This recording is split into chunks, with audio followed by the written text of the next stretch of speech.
Gary Gilmore.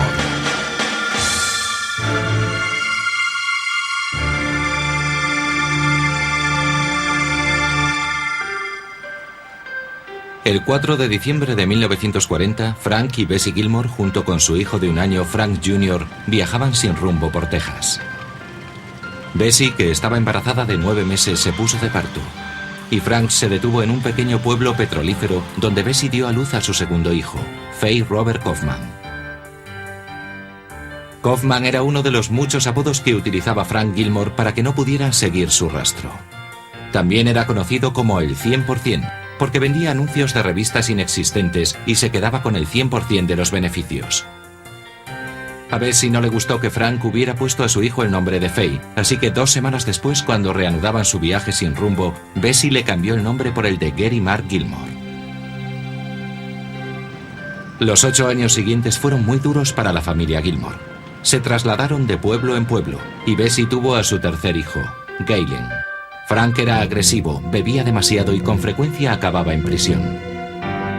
Cuando Gary cumplió 8 años, Bessie obligó a Frank a establecerse en Portland, Oregón, donde dejó de beber y creó una publicación legal llamada The Building Code Digest. Viajaba frecuentemente por trabajo, algo que beneficiaba a Gary y a sus hermanos, ya que cuando él estaba cerca nunca se sabía lo que podía pasar. Pegaba a los niños con frecuencia sin ninguna razón, solo porque él lo consideraba oportuno. A veces incluso se ocultaba hurtadillas detrás de la puerta y cuando sus hijos entraban, les atacaba sin ningún motivo aparente. Las agresiones de Frank iban desde azotes hasta fuertes palizas con la correa de afilar la navaja o con cinturones, y en ocasiones a puñetazos. Tampoco Bessie era inmune a la rabia desatada de Frank, quien a menudo la golpeaba delante de sus hijos. Pero sobre todo era Gary quien más sufría los maltratos de su padre. Había algo en Gary que me recordaba a mi padre. Supongo que las decepciones de su propio pasado. Y recuerdo su rabia contenida. Gary sufrió la ira de mi padre mucho más que ningún otro miembro de la familia. En 1951, cuando Gary tenía 11 años, tuvo un nuevo hermano, Michael. Pronto volvieron a mudarse de nuevo a Salt Lake City. Allí Gary entró en la pandilla de gamberros del barrio. Se aficionó al tabaco, al alcohol y a robar en tiendas. Tan solo 1 año después, la familia regresó a Portland y Gary comenzó a pasar mucho tiempo en el cercano Johnson Creek. A la edad de 12 años, Gary ya comenzaba a ser alcohólico y se escapaba de la escuela, donde era considerado como un delincuente que repudiaba toda autoridad. Las personas con las que yo trabajaba y que le conocieron le consideraban un chico muy rebelde, que no aguantaba que nadie le ordenara, así que no lo hacían. No le obligaban a hacer los deberes ni a nada, simplemente le dejaban que se sentara en su pupitre y que hiciera lo que quisiera, y a eso se dedicaba. Gary disfrutaba llamando la atención como chico rebelde. Le gustaba impresionar a sus amigos con sus fanfarronadas. Una de sus favoritas era quedarse de pie en medio del puente del ferrocarril mientras se aproximaba el tren. Justo un momento antes de que el tren le alcanzara, corría hasta el final del puente y saltaba poniéndose a salvo. A la edad de 14 años abandonó el 9º curso en el Instituto Franklin y se marchó haciendo autostop a Texas con el permiso de sus padres, quienes pensaron que un viaje le vendría bien para desfogarse. Gary se quedó en Texas solo unas semanas. Participó en una partida ilegal de póker y gastó sus ganancias en servicios sexuales, alcohol y drogas. Volvió a Portland, donde empezó a dedicarse al robo de coches. En mayo de 1955 fue detenido. Su padre contrató a un abogado y acudió en ayuda de su hijo. Gary salió de la cárcel con una amonestación del juez. Esa conducta paterna se repetiría cada vez que Gary se metiera en un lío. Es cierto que mi padre hizo todo lo que pudo por mantener a Gary fuera de la cárcel. Me pregunto si en parte se debía a que mi padre no podía evitar sentir lo que le había hecho a su hijo. Y en parte quizás porque a su manera mi padre también quería a Gary y quería protegerlo. Daba igual lo que hiciera. Si robaba algo, él iba al juzgado y decía, mi hijo no ha sido. Y como no podían probar que lo había hecho, normalmente salía sin mayores complicaciones. Si de algo le sirvió a Gary la ayuda de su padre fue para aprender a manipular el sistema judicial, pero no para alejarse de los problemas. 2 semanas más tarde fue detenido de nuevo por robar un Chevy de 1948, y en esa ocasión su padre no pudo hacer nada. Gary fue recluido en el reformatorio para chicos McLaren en Woodburn, Oregón, donde pasó 15 meses, la mayor parte del tiempo en un módulo de máxima seguridad. Uno de los castigos más comunes era encerrarles desnudos, a veces en pleno invierno, en una celda del ático que tenía las ventanas rotas, donde permanecían 2 o 3 días. Muchos de los chicos que pasaban por esa circunstancia se marcaban con trozos de cristal, se hacían pequeños tatuajes en las manos para presumir luego. Gary salió del McLaren en enero de 1956. Pasó los 2 años siguientes entrando y saliendo de la cárcel. Recordando esa etapa de su vida, Gary llegó a 2 conclusiones: que no tenía la suficiente decisión para ser un ladrón de éxito y que había renunciado a preocuparse por las cosas y estaba completamente a la deriva. En 1958 fue detenido por violación de menores. Su padre intervino para retirar los cargos, pero Gary fue condenado a 1 año acusado del robo de un coche y fue enviado a la institución correccional del estado de Oregón, en Salem. A mediados de 1960, una chica a la que había violado dio a luz. Los padres de Gary le mintieron diciéndole que el niño había muerto. Él nunca sabría la verdad. Pero ese no fue el único secreto que sus padres le ocultaron. Estaba en prisión cuando surgió un problema con su partida de nacimiento. Los funcionarios de la cárcel solo encontraron datos de Faye Robert Kaufman, y ni Frank ni Bessie se preocuparon por explicarle el motivo. Así que Gary comenzó a dudar de que Frank fuera su auténtico padre. Se preguntaba cuáles eran sus verdaderos orígenes. Creo que no saber de dónde venía era algo que le atormentaba, aunque tampoco sabía a dónde iba, evidentemente. Se le imputaron 23 faltas disciplinarias y ampliaron su condena por mala conducta. En el otoño de 1961, Gary salió de prisión y se fue a vivir con sus padres a las afueras de Portland. Pero no permanecería mucho tiempo en casa. Solo tardaría unos meses en volver a la cárcel. En esta ocasión fue por llevar alcohol en el coche y por conducir sin carné. Mientras cumplía condena en la cárcel de Rocky Wood, su padre murió de cáncer y Gary enloqueció. Destrozó la celda y se cortó las muñecas con una bombilla rota. Fue enviado al módulo de aislamiento con la prohibición de asistir al funeral. La farsa de su intento de suicidio fue una de las muchas que tramaría a lo largo de su estancia en la cárcel. Yo siempre he pensado que no eran intentos sinceros de suicidio. En las ocasiones en las que se cortó las muñecas, no se hizo cortes lo suficientemente profundos como para poner su vida en peligro. Cuando salió de la cárcel a los 21 años, Gary Gilmore se había convertido en un criminal más despiadado, pero no necesariamente más listo. Pronto sería detenido junto a un amigo por robarle $11 a un hombre usando una tubería de plomo para intimidarle. Ahora Gary podía añadir el asalto a su ya variado expediente delictivo. Los fiscales le consideraron un reincidente que no tenía intención de rehabilitarse. Argumentaron que era un peligro para la sociedad y el juez coincidió con ellos. En marzo de 1964, Gary fue condenado a pasar 15 años en la penitenciaría del estado de Oregón. Una dura condena que año tras año iría llenando a Gary de rabia, rabia contra el mundo y contra sí mismo. Rabia suficiente como para convertirle en un asesino. Gary Gilmore tenía 24 años cuando ingresó en la penitenciaría del estado de Oregón en 1964. Era violento, propenso al suicidio y más indisciplinado que nunca. Era la pesadilla de los guardias. Era como un mal sueño para el personal de la prisión. Rompía todas las normas, desafiaba la autoridad, atacaba a los demás reclusos, consumía drogas, bebía alcohol y todo lo que cayera en sus manos. Era un individuo antisocial. Para Gary, la vida en la cárcel era inaguantable. El ajetreo constante y las luces encendidas las 24 horas del día le estaban volviendo loco. Una experiencia que más tarde Gilmore recordaría en una grabación.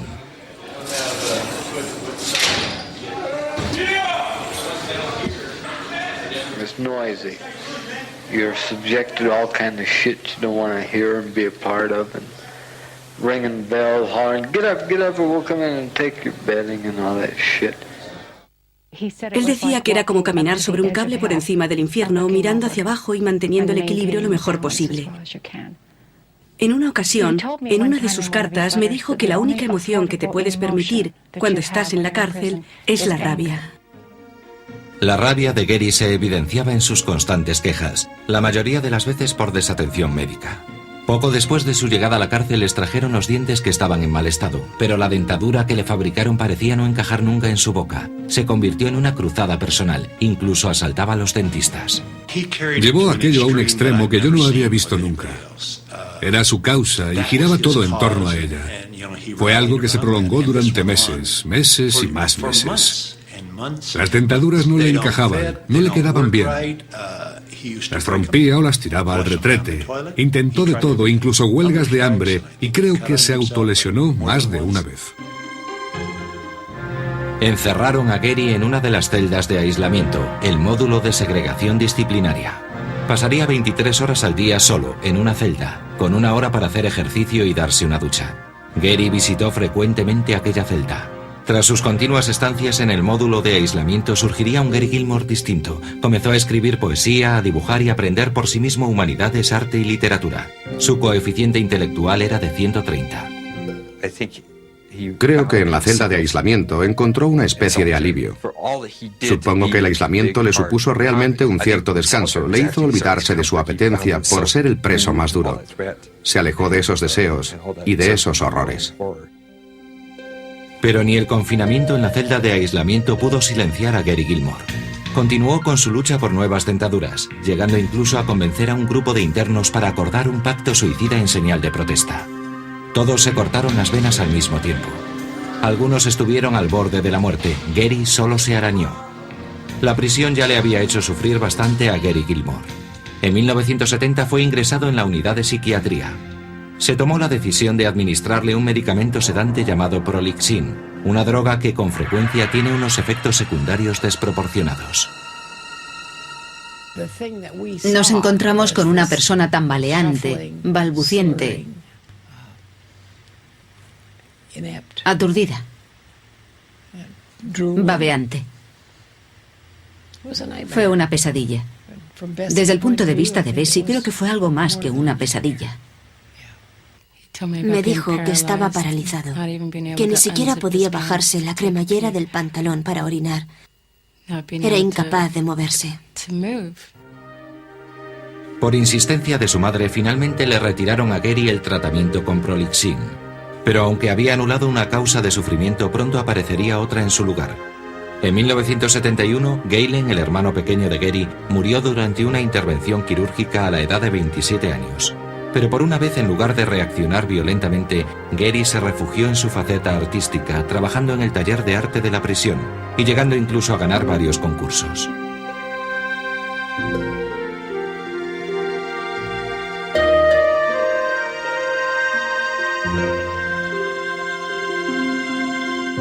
Como resultado de su éxito artístico, a Gary se le ofreció una oportunidad única de encauzar su vida.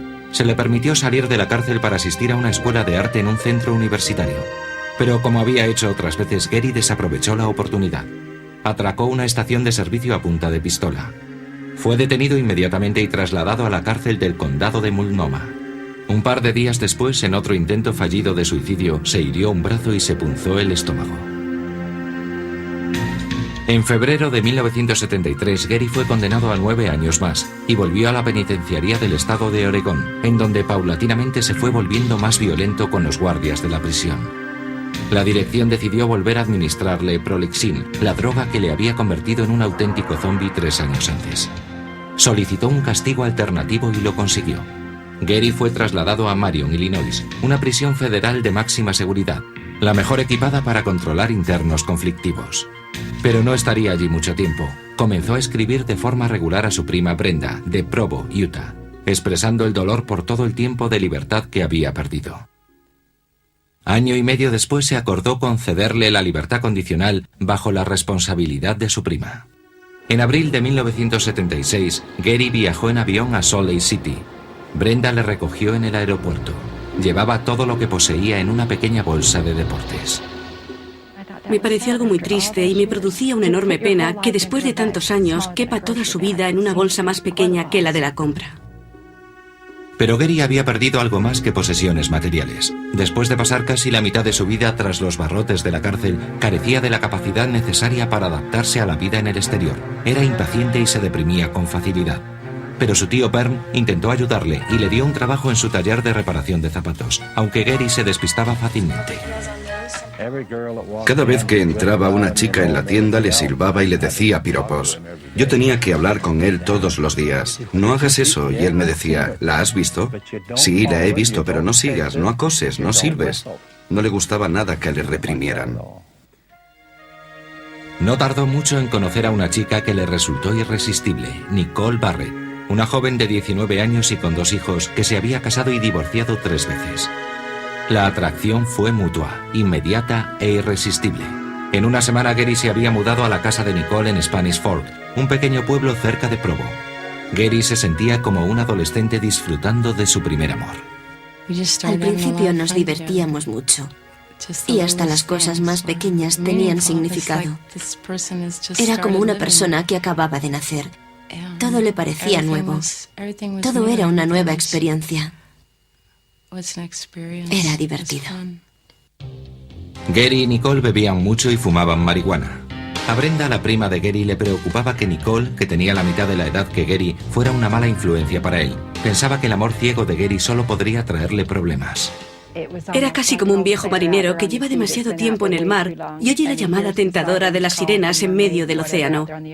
Creo que cuando Gary se reinsertó de nuevo en la sociedad y conoció a esa chica, Nicole, fue para él como un canto de sirenas. Le estaba atrayendo cada vez más y más. Y si alguna vez han oído historias del mar, eso significaba que lo llevaba hacia los arrecifes.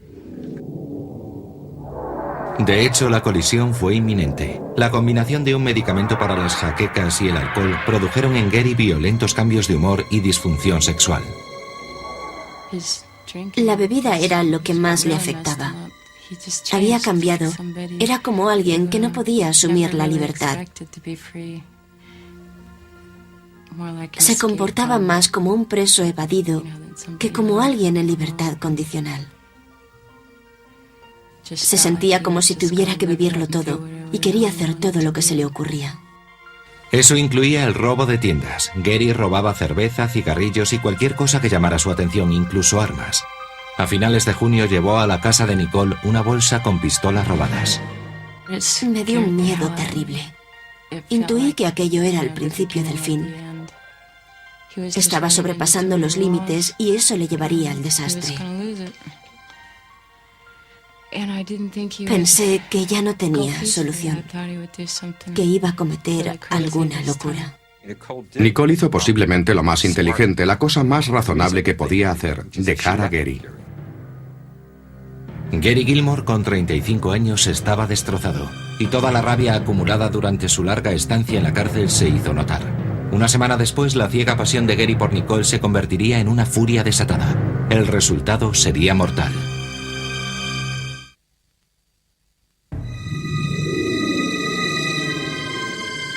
Tras 2 meses de apasionada pero tormentosa relación con Gary Gilmore, Nicole Barrett le abandonó. Fue un hecho para el que Gary no podía estar preparado. Se pasó una semana buscándola sin resultados y se fue desquiciando cada vez más. La quería de verdad, la necesitaba y quería tenerla junto a él. Creo que posiblemente era la última pérdida que su corazón podía soportar. En la tarde del 19 de julio de 1976, Gary circulaba en camión por un barrio cercano a una estación de servicio de Orem, Utah, justo a las afueras de Provo. Aparcó y se dirigió andando a la gasolinera. Parecía desierta, excepto por la presencia de Max Jensen, un mormón de 24 años, estudiante de Derecho y padre de una niña. Gary llevaba una de las armas que había robado, una automática del calibre 22. Se acercó a Jensen y le forzó a que le entregara todo el dinero que llevaba encima. Luego llevó a Jensen al pequeño servicio de la gasolinera, le apuntó con la pistola a la cabeza y le hizo ponerse de rodillas. Después, según el propio Gary, apretó el gatillo diciendo, «Esta va por mí». Luego lo apretó por segunda vez y dijo, «Y esta por Nicole». Dejó un fajo de billetes sobre la mesa de la oficina del establecimiento. La noche siguiente, Gary llevó el camión a un taller de reparaciones de Provo y se dirigió andando al motel City Center. Creo que, en cierto modo, él siempre quiso vengarse del mundo. Y creo que no tenía muy claro con qué o con quién se cebaría. Esa noche sería con Ben Bushnell, un mormón de 25 años con una esposa embarazada y un bebé. Gary entró en la oficina del hotel llevando el arma. Se acercó a Bushnell, le pidió el dinero de la caja y luego le pegó un tiro en la cabeza. Gary salió corriendo y se ocultó tras unos arbustos para cargar la pistola. Esta se le disparó y la bala le atravesó una mano. Aturdido, fue hasta la casa de un amigo y llamó a su prima Brenda pidiéndole que le llevara vendas y analgésicos, pero en lugar de ello, Brenda llamó a la policía. Yo no sabía lo que Gary iba a hacer. Había matado a una persona el lunes, a otra el martes, y estábamos a miércoles. Era preciso detenerle. Gary fue detenido y trasladado a un hospital para que le curaran la mano. Esa misma noche, el teniente Gerald Nielsen interrogó a Gary grabando en una cinta parte de la conversación. Gary negó cualquier implicación en los asesinatos y le pidió a Nielsen que comprobara su coartada.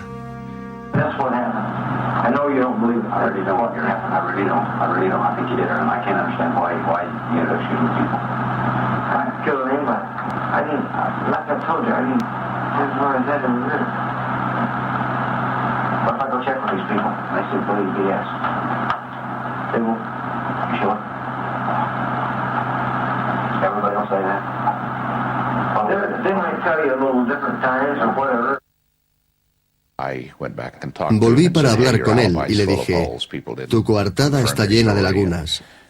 La gente no confirma tu historia. Luego admitió que había matado a esos hombres y me dijo que no sabía por qué lo había hecho. Pero sí lo sabía. Lo sabía perfectamente. Algo dentro de él se había roto debido a su estupidez, a su alcoholismo o a lo que fuera.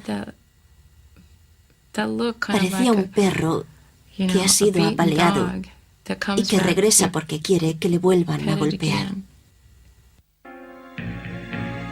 Por alguna razón en la mente de Gary se había disipado la niebla. Por primera vez en su vida fue consciente de las consecuencias de sus actos. Me dijo, he leído las notas necrológicas y eran personas jóvenes, religiosas y con una familia joven. Me siento muy mal, debería morir por esto. Le pregunté, ¿quieres morir? Y él me preguntó a su vez, ¿usted quiere morir? Contesté, no tengo ningún interés. Y él me dijo, yo tampoco, pero debo morir por esto, me da miedo volver a hacerlo. El estado de Utah estaba de acuerdo con él. En octubre de 1976, Gary fue juzgado por el asesinato de Ben Bushnell en el motel City Center. Al jurado le llevó poco más de una hora acusarle de asesinato en primer grado. Fue condenado a la pena de muerte. El juez fijó el 15 de noviembre de 1976 como la fecha de la ejecución. Gary Gilmore solo tenía que tomar una decisión más. Prefería morir fusilado o en la horca. Gary dijo que prefería morir fusilado porque pensaba que la horca podía fallar. Sus dos abogados intentaron recurrir la sentencia, pero Gary los despidió inmediatamente renunciando a sus derechos. La otra opción era pasarse el resto de su vida en la cárcel, y eso le resultaba casi insoportable. Había saboreado la sensación de libertad durante un cierto tiempo y no podía volver a prisión. Era consciente de eso. Así comenzaría una lucha entre un sistema judicial remiso a cumplir la condena que le había impuesto y un asesino ansioso por aceptarla. Justo 3 meses antes de la sentencia de Gary, el Tribunal Supremo de Estados Unidos había dictado unas nuevas directrices para eliminar la pena capital. Gary Gilmore iba a ser el primero en beneficiarse de esas nuevas directrices, o si conseguía lo que quería, la primera persona ejecutada en Estados Unidos después de 10 años. Durante los meses siguientes su historia sería conocida en todo el mundo, ya que desafiaba al sistema judicial deseando cumplir su propia sentencia de muerte. La condena a muerte de Gary Gilmore en 1976 se convirtió para los medios en el acontecimiento del año. No solo resultaba increíble que alguien aceptara la condena y expresara su deseo de cumplirla, sino que en Estados Unidos no se había ejecutado a nadie desde hacía 10 años. De pronto, cada periódico y cada revista importante que caía en mis manos tenía la foto de mi hermano en la portada. Los peores aspectos de nuestra vida privada eran ahora noticias sensacionalistas que daban la vuelta al mundo. Pero por motivos de seguridad, los funcionarios de la prisión del estado de Utah, en cuyo corredor de la muerte se encontraba Gary, negaron a la prensa su acceso al reo. El caso se había convertido en una especie de circo mediático. Un canal de televisión intentó aterrizar con un helicóptero en el patio de la prisión para tomar imágenes de las celdas a través de algunas ventanas. Acudimos a la agencia del gobierno federal, la FAA, para conseguir que se restringieran los vuelos sobre la penitenciaria. La prisión recibió infinidad de cartas dirigidas a Gary. Unas provenían de grupos en favor del derecho a la vida ofreciéndose en su ayuda. Otras eran de admiradores que le mostraban su apoyo. Gary se convirtió en un sex symbol. Había chicas de entre 14 y 18 años que le enviaban cartas, incluso desde Hawái, y él disfrutaba mucho leyéndolas.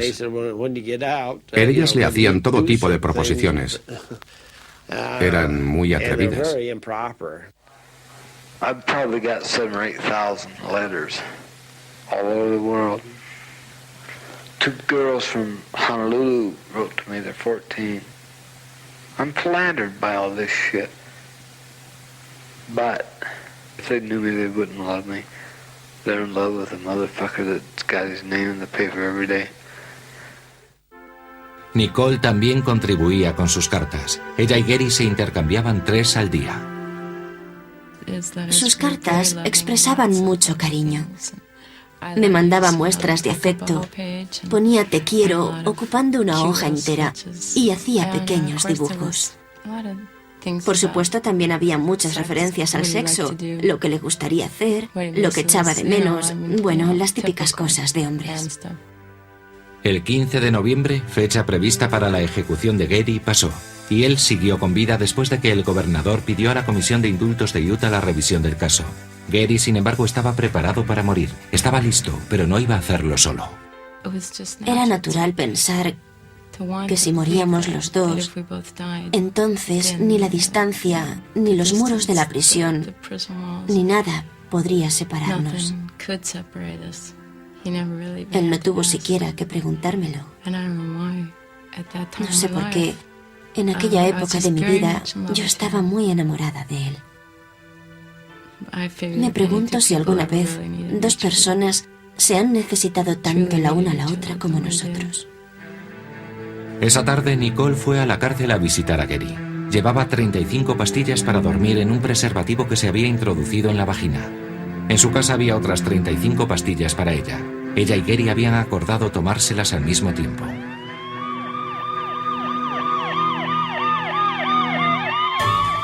Tanto Nicole como Gary sobrevivieron. Nicole fue ingresada en un hospital para enfermedades mentales y después de unos días Gary volvió a la cárcel. Se prohibió todo contacto entre ambos y Gary comenzó una huelga de hambre en señal de protesta. El pacto suicida aumentó el interés de los medios por el caso. Los canales de televisión y Hollywood rivalizaban por la exclusividad de la historia. A través de su tío Vern, Gary firmó un acuerdo con el productor de cine Lawrence Schiller. Vendí los derechos para el libro, la película, la obra de teatro, los derechos de televisión y todo lo demás por $50,000. Lo hice lo mejor que pude. Yo pensaba que toda esa maquinaria que se había montado en relación con toda la gente implicada en el proceso judicial, en el proceso comercial y en el mediático, toda esa enorme maquinaria, ese tren, solo se detendría en el momento de la muerte de Gary. Gary tendría una nueva oportunidad para salvar su vida. El 28 de noviembre se presentó con 2 nuevos abogados ante la Comisión de Indultos.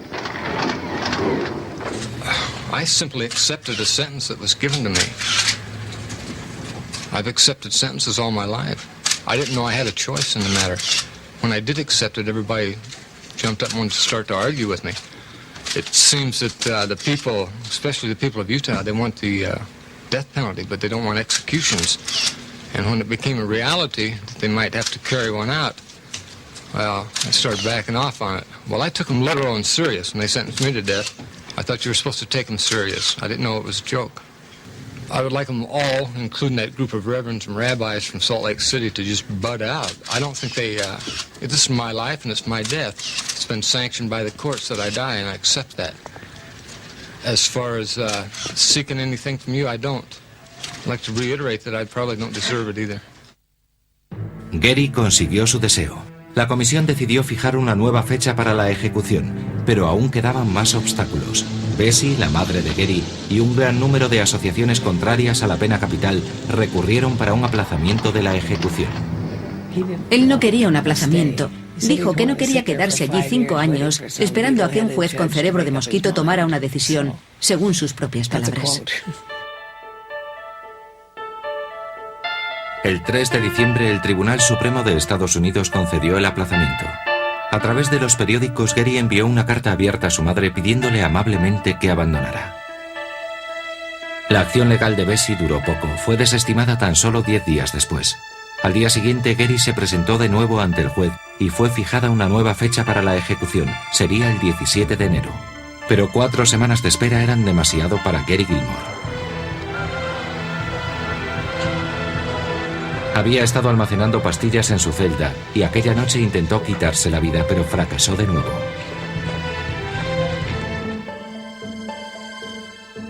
Michael, el hermano de Gary, seguía pensando en apurar todos los recursos legales. Viajó a Utah y visitó a su hermano en la cárcel. Cuando se marchaba, Gary le dio una camiseta con una foto suya impresa y las palabras Gilmore, deseo de morir. My little brother Michael come to see me. He said, Gary, I'm just frightened of you. I didn't know you. He said, now I met you, I like you. Yeah. I like him too. I love him. We had to talk on telephones, looking at each other through little teeny glass windows through a steel wall. He wanted to shake hands with me when we left. They told him, okay, if you'll go through a skin shake. I give him a kiss right on the cheek. Michael abandonó la prisión con la decisión de no solicitar un aplazamiento de la ejecución. Llegué a la conclusión de que él quería morir, que pensaba que la vida que había llevado había sido un infierno y que la que iba a llevar seguiría siendo igual. Decidí que lo único que podía hacer yo era dejarle en paz para que encontrara algún tipo de perdón, quedarme al margen y que las cosas siguieran su curso. En cuestión de días, el estado de Utah iba a terminar el trabajo que Gary Gilmore había sido incapaz de hacer por sí mismo. A las 6 de la tarde del 16 de enero de 1977, más de 300 medios de prensa que acudían a cubrir la ejecución de Gary Gilmore fueron retenidos en un aparcamiento de la cárcel, donde deberían permanecer hasta después de la muerte del reo a la mañana siguiente. Se permitieron las manifestaciones de protesta en la carretera que hay frente a las puertas de la cárcel. Tras los muros de la prisión del estado de Utah, Gary Gilmore, con un positivo estado de ánimo, disfrutaba de su última noche con sus amigos y su familia. Se sentía muy feliz. Bailó y boxeó conmigo. También estaba tomando una medicación, unas pastillas. No tengo ni idea de lo que eran, pero le ponían muy contento, se lo aseguro. Se las tomaba a puñados. Además de las pastillas, Gary también se había emborrachado con 3 pequeñas botellas de whisky que su tío Vern había conseguido colar en la cárcel. Me las metí en el bolsillo. Entré andando, me quité el abrigo y lo dejé a un lado. Están en el bolsillo derecho de mi abrigo, Gary, son 3. ¿Cómo las necesito?, dijo.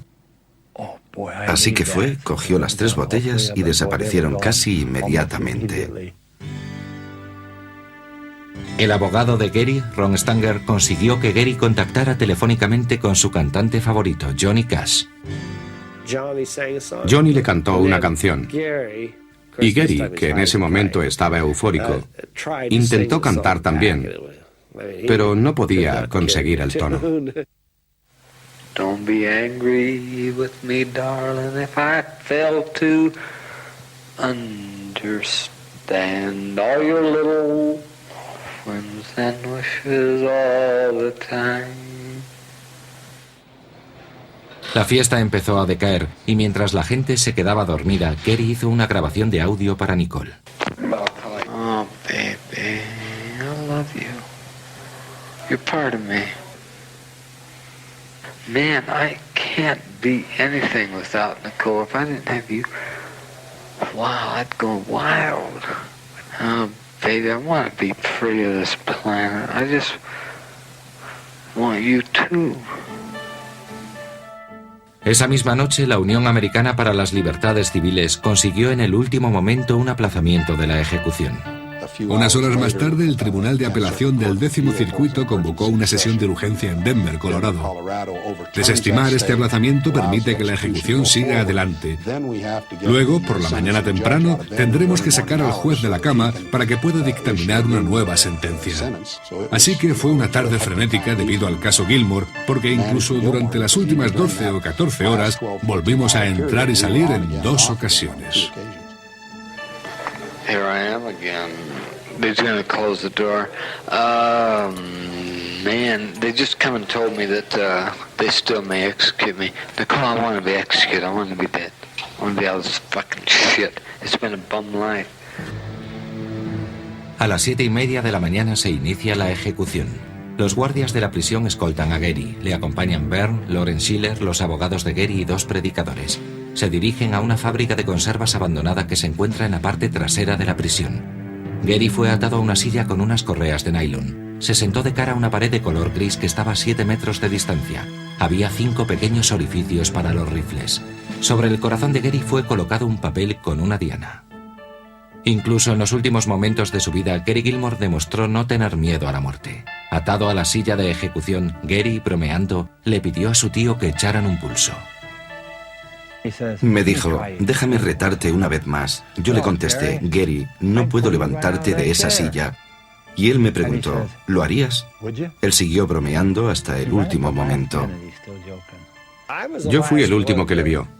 Me sentía tremendamente emocionado. Me sentía como si estuviera sufriendo un shock. Entonces me acerqué a él y le di un abrazo. Estábamos todos alineados formando un semicírculo. Entonces el alcaide se acercó a Gary y le preguntó, ¿hay algo que quieras decir? Y él contestó, sí, vamos allá. A Gary le pusieron una capucha negra en la cabeza. Cuando dispararon le miré y vi sangre correr por su camisa. Corría lentamente, muy lentamente. Parecía casi negra. Caía por la camisa y empezó a gotear sobre el suelo. I would like to say at this time that Gary, my nephew, he died like he wanted to die, in dignity. When I talked with him in the wee hours of the morning, he did express thanks for many of the things that happened to him, and he expressed sorrow for the deeds that he did. Yo me había ido a la caravana donde vivía mi madre porque quería estar con ella en aquellos momentos. Entonces alguien trajo un periódico justo antes de la hora en la que iba a tener lugar la ejecución. Ponía que había sido aplazada durante la noche. Puse la televisión y dijeron en las noticias que la ejecución acababa de tener lugar. Aquella mañana Nicole seguía en el hospital para enfermedades mentales donde la ingresaron después de su intento de suicidio. De pronto vi su cara. Me levanté y se estaba retorciendo de dolor. Me sorprendió. Me asusté mucho. Entonces vino el médico y me dijo que Gary acababa de ser ejecutado. Inmediatamente después de la ejecución de Gary, la mayoría de sus órganos fueron donados para trasplantes. Su cuerpo fue incinerado y se esparcieron sus cenizas desde un avión sobre Spanish Fork, Utah, el pequeño pueblo donde él y Nicole habían vivido juntos durante un tiempo. Los $50,000 obtenidos por los derechos de su historia fueron repartidos entre los miembros de la familia. Parte del dinero fue entregado a las viudas de los 2 hombres que él había asesinado. El día después de la ejecución, la prensa nacional e internacional dejó de engrandecer el mito del asesino arrepentido. Fue una locura. Fue un circo. Sacaron la mayoría de las cosas fuera de contexto y lo convirtieron en algo que no era real. Solo con la intención de vender. Todo tenía un precio, la vida privada, los recuerdos, los pequeños detalles. Fue horrible, realmente horrible. Gary fue el centro de atención mientras pudo. Desafiando al sistema para que ejecutara la condena que le había sido impuesta, trataba de poner fin a una lucha que había comenzado con las palizas de su padre hacía más de 30 años. De una forma extraña, Gary Gilmore había conseguido la victoria. Se refirió a un pasaje de Nietzsche, el párrafo que dice que debe llegar un momento en la vida de un hombre en el que debe levantarse y enfrentarse a su propia historia. Creo que eso fue parte de lo que vio Gary. Era una forma de no morir en el anonimato. Era una forma de morir haciendo una conquista. También era una forma de cuestionar a una forma de autoridad que él había llegado a odiar y contra la que había luchado y se había rebelado siempre. Pero fue una victoria a costa de otros. Gary Gilmore había provocado 3 ejecuciones, la suya propia y las de Max Jensen y Ben Bushnell, los 2 jóvenes trabajadores que habían muerto por su capricho. Están perdidos, sus familias y sus seres queridos están completamente perdidos en la historia de Gary Gilmore. Y eso es una auténtica tragedia para nosotros como nación. Es una tragedia para nosotros como individuos que elijamos encumbrar a los Gary Gilmore del mundo y nos olvidemos de los Jensen y los Bushnell. El carácter de mito alcanzado por Gilmore fue inevitable. Su ejecución abrió el camino a cientos que le siguieron desde que murmuró su inolvidable frase: «Vamos allá». Con Gary se inició una especie de historia moderna. La historia del desinterés que mostramos por la violencia que nos rodea, sin preocuparnos por intentar comprender sus causas. Vivimos un momento en el que no queremos mirar esas cosas para comprenderlas. Vivimos un momento en el que queremos ocultar esas cosas y simplemente condenarlas. Y el peor resultado de todo ello es que a causa de ese afán por aumentar las medidas punitivas, conseguimos que muchos más Gary Gilmore quieran ser protagonistas.